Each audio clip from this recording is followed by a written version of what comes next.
Welcome to the Happy Mindset, where we use the power of language and storytelling to help you find your voice. Today's episode is episode number 43, and today's episode title is The Fear of What People Think.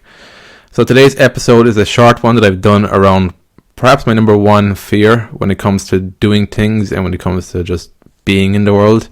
The number one fear is the fear of what other people think. I think it's probably more frightening to me than the prospect of death, perhaps.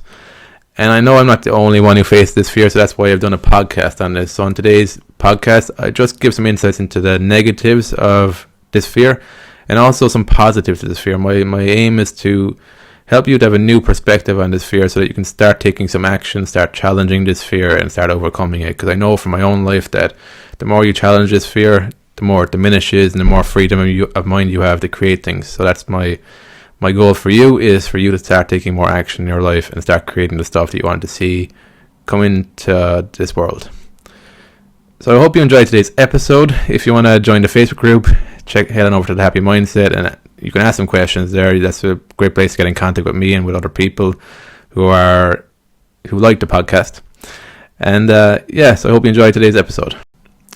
So today I'm going to talk a little bit around the fear of what other people think. So as a creator, the biggest obstacle that I've personally faced is the fear of what other people think. What I found in the past is that I wouldn't even entertain creating things because I had such a fear around what other people thought. I wouldn't even thought of creating a blog or a podcast or any of that stuff.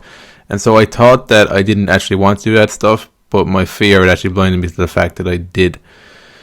So when it comes to creating things, I found that this fear is actually a double-edged sword. So on the one side, it can stop you from taking action in the first place. It can actually paralyze you from taking action because it is quite difficult putting yourself out there because everybody's got different opinions. Everybody's got different ways of thinking and different ways of viewing the world. And if you're really putting yourself out there and sharing your real voice and your real thoughts and your real beliefs, you're going to find out that some people agree with it, some people don't.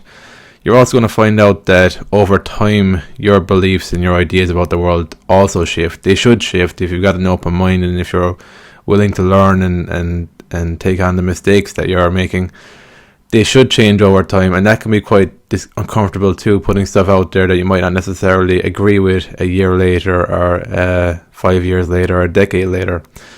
But again, it comes back to how you look at it. That's why I'm so big on your mindset and how you look at the world.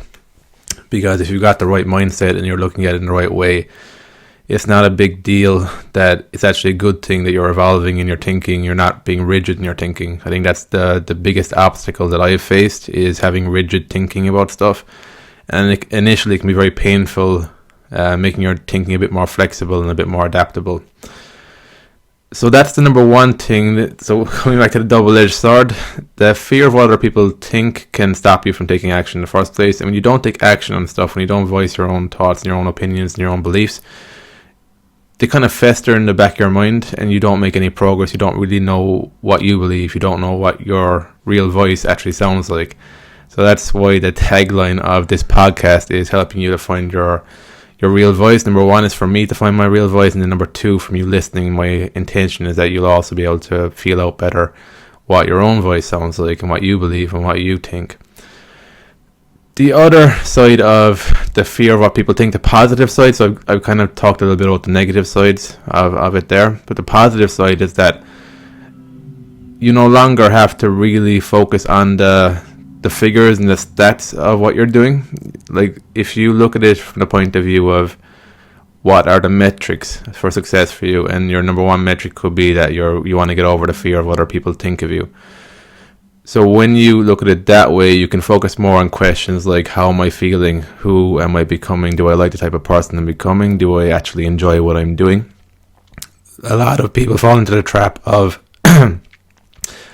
over-focusing on the figures and measuring success purely based on external things of like how many people are actually paying attention and things that are outside of your control. So that can be quite demotivating. I fall into this trap as well myself when I'm creating stuff, and that can be really demotivating, and it also stops you from really getting to the core of what you want to create. So I have found just on a feelings level, it doesn't feel great when you're creating something that is purely based around what other people think of it, purely based on building an audience, purely based maybe financially or whatever. There's nothing wrong with these things.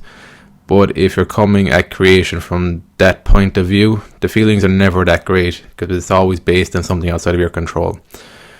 But when you look at it from the point of view of your number one key metric could be getting over the fear of what other people think, that's been a huge fear for me, and it's something that through taking action, I have less and less fear around it. The fear doesn't diminish overnight in my experience, but it does diminish more as you start taking action. You start seeing how few people actually take action consistently.